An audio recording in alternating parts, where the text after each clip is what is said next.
नमस्कार, न्यूज 18 मध्य प्रदेश छत्तीसगढ़ देख रहे हैं आप और हमारे छत्तीसगढ़ में रुक करेंगे खबरों का। जन्माष्टमी के त्यौहार से छत्तीसगढ़ सरकार ने महत्वाकांक्षी कृष्ण कुंज अभियान का सीएम भूपेश बघेल ने आगाज किया है। मुख्यमंत्री भूपेश बघेल ने कृष्ण कुंज का लोकार्पण किया और मुख्यमंत्री ने कृष्ण कुंज में भगवान श्री कृष्ण की पूजा अर्चना भी की और साथ ही जन्माष्टमी के पर्व पर राजधानी के कृष्ण कुंज में पौधारोपण भी किया सीएम ने। आपको बता दें कि मुख्यमंत्री ने कृष्ण कुंज में कदम का पौधा लगाया है और उन्होंने कहा कि वृक्षारोपण को जन जन से जोड़ने, सांस्कृतिक विरासत को सहेजने के लिए इसे कृष्ण कुंज नाम दिया गया।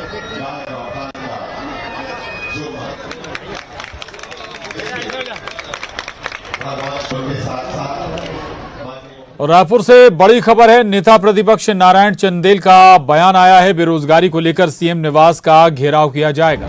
24 अगस्त को भारतीय जनता युवा मोर्चा प्रदर्शन करेगी। बेरोजगारी के मुद्दे पर श्वेत पत्र जारी करे कांग्रेस सरकार।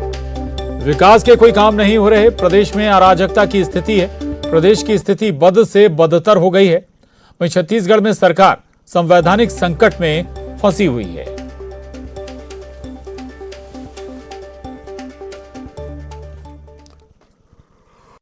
आने वाले 24 अगस्त को भारतीय जनता युवा मोर्चा, जो हमारी युवा इकाई है, छत्तीसगढ़ प्रदेश की राजधानी में बेरोजगारी के विषय को लेकर के हम मुख्यमंत्री निवास का घेराव करने जा रहे हैं। उस समय जो चुनाव का घोषणा पत्र, कांग्रेस का जन घोषणा पत्र लॉन्च हुआ, जनता के सामने में आया,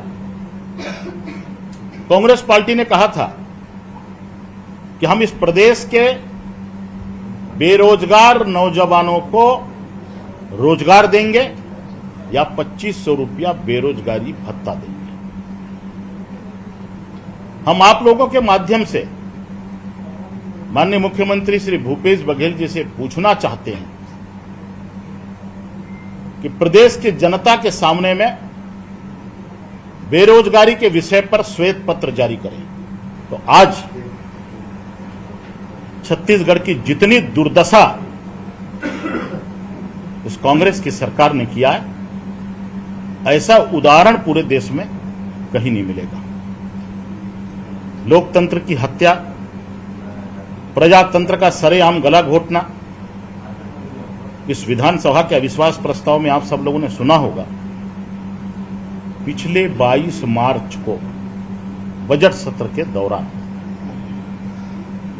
तात्कालिक पंचायत मंत्री श्री टीएस सिंहदेव ने 14 अधिकारियों को सदन के अंदर निलंबित किया था। आज भी वो निलंबित अधिकारी उसी सीट पर कायम। विधायिका का ऐसा अपमान पूरे देश के किसी विधानसभा में नहीं हुआ है। और देवव्रत हमारे साथ जुड़ रहे हैं इस खबर पर। देवव्रत, ये नई लीडरशिप का कमाल है, या हम ये कहें कि एग्रेशन अब नई लीडरशिप के साथ, नए एग्रेशन के साथ बीजेपी सरकार को घेरने की जुगत में। जी बिल्कुल, क्योंकि अभी कई बड़े बदलाव बीजेपी में हुए हैं, चाहे वो नेता प्रतिपक्ष हो, प्रदेश अध्यक्ष की बात करें, और अब तेवर में नजर आ रही है। और पहली बार प्रेस से मुखातिब हुए हैं औपचारिक रूप से नेता प्रतिपक्ष बनने के बाद नारायण चंदेल, और प्रदेश सरकार पर जमकर निशाना साधा है। कई ऐसे मुद्दे हैं जिनको लेकर के प्रदेश सरकार को घेरने की कोशिश यहाँ पर नारायण चंदेल ने की है। उन्होंने ये कहा है कि जो रोजगार है, 2500 रुपए बेरोजगारी भत्ता देने का वादा कांग्रेस ने किया था, लेकिन सरकार आने के बाद भी वादा नहीं निभाया है। बेरोजगारी के मसले पर सरकार से श्वेत पत्र जारी करने की बात यहाँ उन्होंने कही है। इसके अलावा किसानों के मुद्दे को लेकर के भी ये कहा है कि किसानों के हित में काम नहीं कर रही, बल्कि ढिंढोरा पीट रही है सरकार। 51,000 रुपए करोड़ का कर्ज सरकार के ऊपर हो गया है। और इसके अलावा जो 14 लोगों को विधानसभा में निलंबित किया गया था, वो अभी भी पद पर बने हुए हैं। इसको विधायिका का अपमान एक तरह से नेता प्रतिपक्ष ने बताया है। और जिस तरह से अभी फिलहाल बीजेपी के तेवर दिखाई दे रहे हैं, चुनाव से ठीक 1 साल पहले इस तरह का परिवर्तन होता है तो पार्टी में नई जान भी आती है। और अब ये देखना होगा कि नए चेहरों के साथ बीजेपी की आने वाली रणनीति किस तरह की होती है, क्योंकि अब भाजयुमो के साथ एक बड़ा प्रदर्शन जो है वो बीजेपी आने वाले दिनों में करने वाली है। और इसके साथ ही साथ अब आगे की भी इसकी रणनीति तैयार की जा रही है, रोडमैप तैयार किया जा रहा है। बदले हुए चेहरों के बाद खुद बीजेपी कितनी बदली हुई दिखाई देगी। बिल्कुल, बदले हुए चेहरों के बाद बीजेपी बदली नजर आ रही है। देवव्रत रहिएगा, लौट रहा हूं आपके पास। विकास उपाध्याय कांग्रेस से हमारे साथ जुड़े हैं। विकास जी, नए अंदाज में आपके सामने अब चुनौती है विपक्ष की। बेरोजगारी के मसले पर आप लोगों को घेर रहा है विपक्ष। अब देखिए, जिस प्रकार से भारतीय जनता पार्टी को इस चीज की जानकारी हो चुकी है कि छत्तीसगढ़ में उनकी दाल गलने वाली नहीं। बेरोजगारी की बात करने वाले लोग पहले अपने गिरेबान में झांके। 2 करोड़ रोजगार हर साल लगाए जाएंगे, ये बड़ी बड़ी घोषणा किसने की थी? सबको रोजगार मिलेगा, ये घोषणा किसने की थी? और तो और कोरोना के इस पेंडेमिक में जो लोगों के रोजगार थे वो भी रोजगार केंद्र की सरकार ने छीन लिए। आज जो स्थिति पूरे देश की है वो किसी से छुपी नहीं है। और रही बात छत्तीसगढ़ की, छत्तीसगढ़ के अंदर, छत्तीसगढ़ में तो यहाँ के स्थानीय लोगों को, यहाँ पर जो पढ़ने वाले लोग हैं, यहाँ जो काम कर रहे हैं, उनको रोजगार भी मिल रहा है। कोरोना के 2 साल में हमारे यहाँ कहीं आर्थिक स्थिति कमजोर नहीं हुई, लोगों को काम भी मिला, लोगों को रोजगार भी मिला, लोगों को सभी चीजों की व्यवस्था मिली। लेकिन भारतीय जनता पार्टी को राजनीति करना है। भारतीय जनता पार्टी में अगर दम है, भारतीय जनता पार्टी की छत्तीसगढ़ के नेताओं में अगर हिम्मत है, तो नरेंद्र मोदी जी को एक चिट्ठी लिख दें, नरेंद्र मोदी जी से बात कर लें, केंद्र सरकार से बात कर लें, अपने मुखिया से बात कर लें कि जो 2 करोड़ लोगों को रोजगार लगाने की बात कही थी। विकास जी, कई बातें आपने कही। संजय श्रीवास्तव जी बीजेपी से हमारे साथ जुड़े हैं। संजय जी, दाल गलने वाली नहीं है, विकास जी दावा कर रहे हैं। आप कितना भी मुद्दे उठा लें, और ऐसे मुद्दे जो शायद छत्तीसगढ़ में है ही नहीं। ये यदि और कॉन्फिडेंस में तो हम इनको बधाई देते हैं, कहीं दिक्कत की बात नहीं। कई बार ये दाल नहीं गलाने की बात राहुल गांधी जी कहते रहे मोदी जी के लिए। क्या स्थिति बनी कि अब दाल वही बना रहे हैं बैठ के साल भर से। तो मुझे लगता है ये राजनीति में ये इस तरह के कमेंट कोई अच्छी चीजें नहीं है। देखिए, पूरी ताकत के साथ में ये 2003 का भी ये विषय था, आपको ध्यान होगा 2003 का विषय, जब लोग कहते थे कि जोगी जी को कोई रिप्लेस नहीं कर सकता। ऐसा रिप्लेसमेंट हो कि 15 साल पसीने आ गए कांग्रेस को सरकार बनाने में। तो देखिए, अभी ऐसा है, ये सरकार तो अपने कर्मों के कारण जाएगी, अपने विश्वासघात के कारण जाएगी। जिन वादों को इन्होंने किया, आज मैं इनसे एक सवाल करता हूँ, थोड़ी राजनीति को कौन सरकार बनाएगा? आज पूरा कर्मचारी क्यों जा रहे हैं आंदोलन में? क्यों जा रहे हैं? जवाब दें। आप बहुत अच्छा काम कर रहे हैं, क्यों जा रहे हैं? आज 10-10 लाख जो कर्मचारी पूरा ठप्प पड़ रहा है। प्रशासन भी 5 दिन बढ़ा था, ये 6% का झुंझुना दे रहे थे, दबाव बना रहे थे कि कर्मचारियों को ऐसा कर देंगे, नहीं मान रहे हैं। उनको मालूम है कि सरकार की रवानगी तय हो चुकी है, इसलिए अब सब खुलकर आ रहे हैं। पहले 2 साल कोई नहीं आता कि सरकार से उम्मीद रहती है कि सरकार उनके पक्ष में काम करेगी। महिलाओं के साथ में आपने विश्वासघात किया, कर्मचारियों के साथ में कर रहे हैं, बेरोजगार नागरिकों के साथ में आपने किया है। तो आखिर आपका आधार क्या दाल निकलेगी, क्या नहीं होगा, वो तो बात का विषय है। आप बताइए ना कि आखिर क्यों कर्मचारी हैं आंदोलन पे, क्यों बुरा ठप हो रहा है विकास जी? तो क्यों संगठन है, कर्मचारी संगठन सुन नहीं रहे हैं? आप लोगों ने डीए भी बढ़ा दिया, फिर भी हड़ताल खत्म नहीं हो रही, या फिर नाराजगी खत्म नहीं हो रही? वास्तव जी मजाक उड़ा रहे हैं। राजनीति में बिल्कुल अच्छा है, 15 साल ये लोग हमारा मजाक उड़ाते थे और 14 सीट पर सिमट कर रह गए। हम ओवर कॉन्फिडेंस नहीं है, हम अपने काम पर, अपनी योजनाओं पर बात करते हैं। केंद्र में इनकी सरकार है, जरूर इनकी सरकार है, और मौका मिला है, जनता ने इन पर विश्वास किया, इनको मत दिया, और पूरे देश में इनकी सरकार है। तो जब सरकार आपकी है तो आप रोजगार की बात क्यों नहीं कर रहे हैं वहां जाकर? केंद्र आपकी जिम्मेदारी, जवाबदारी नहीं बनती?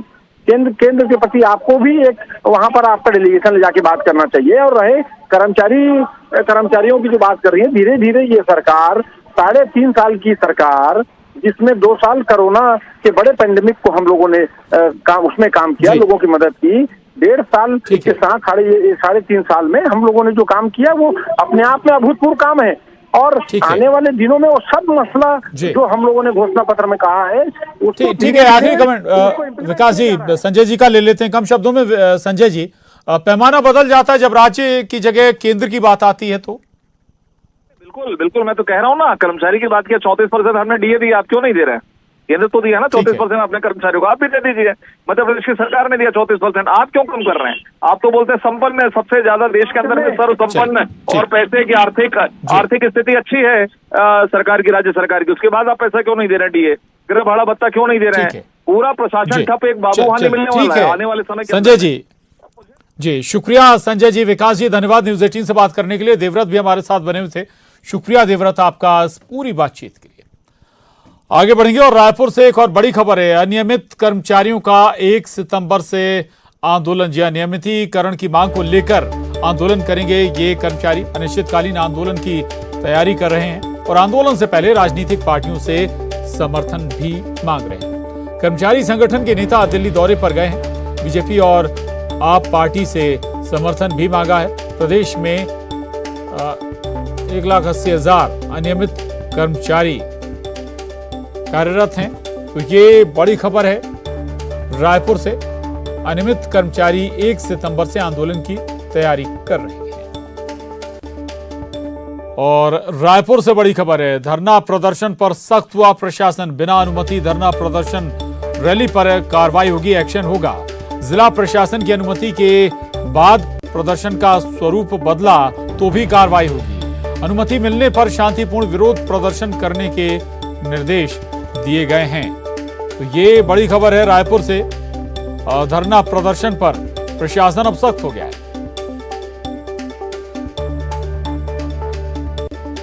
और उधर बस्तर जिले में एक भीषण सड़क हादसे में 5 लोगों की मौत हो गई। रायपुर जगदलपुर राष्ट्रीय राजमार्ग 30 में शुक्रवार को तड़के सुबह यात्री बस और कार में टक्कर हो गई। 5 युवकों ने मौके पर ही दम तोड़ दिया। हादसे के बाद चीख पुकार मच गई। हादसे में जान गंवाने वाले 5 युवकों की पहचान हो गई है।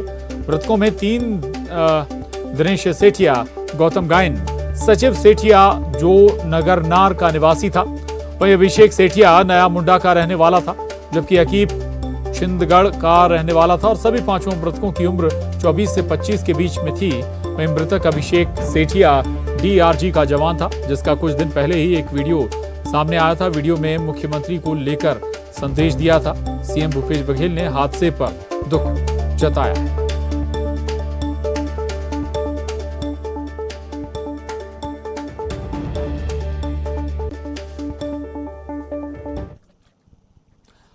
और भिलाई से बड़ी खबर है, लाठीचार्ज के विरोध में भड़के ग्रामीण। उरला गांव के ग्रामीणों की नाराजगी देखने को मिली है। ग्राम सभा का इसके बाद आयोजन किया जा रहा है। दरअसल पुलिस लाठीचार्ज से नाराजगी है इन ग्रामीणों की। गुरुवार देर रात पुलिस ने लाठीचार्ज कर जाम सड़क को खुलवाया था। आपको बता दें कि बच्ची की मौत पर ग्रामीणों ने सड़क जाम कर दी थी, जिसके बाद पुलिस ने लाठीचार्ज किया था लोगों को वहां से हटाने के लिए। और भिलाई 3 थाना क्षेत्र का ये पूरा मामला था।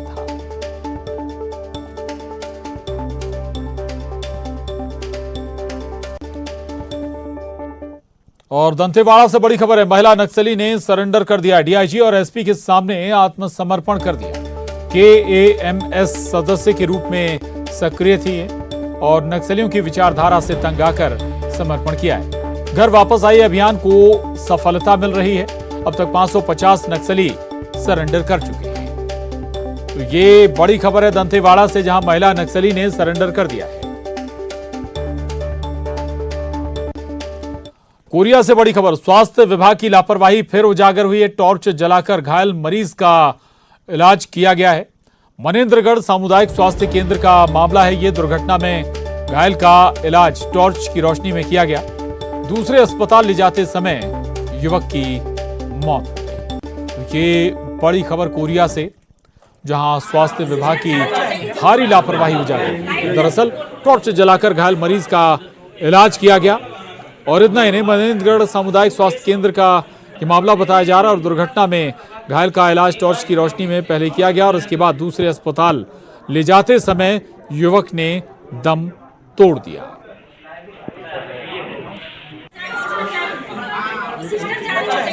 और अंबिकापुर से बड़ी खबर, मैनपाट में दल से बिछड़ा दंतैल हाथी का उत्पात। खेतों में खड़ी फसलों को जमकर नुकसान पहुंचा रहा है। हाथी बरडांड बस्ती में दंतैल हाथी की मौजूदगी से लोगों में दहशत है। घर छोड़कर ग्रामीण वहां से भाग खड़े हुए हैं। वन विभाग के कर्मचारी मौके पर तैनात हैं। मैनपाट वन परिक्षेत्र की ये घटना बताई जा रही है। तो इलाके में क्षेत्र में दंतैल हाथी जमकर उत्पात मचा रहा है, खड़ी फसलों को नुकसान पहुंचा रहा है और घबराए डरे ग्रामीण वहां से भाग निकले।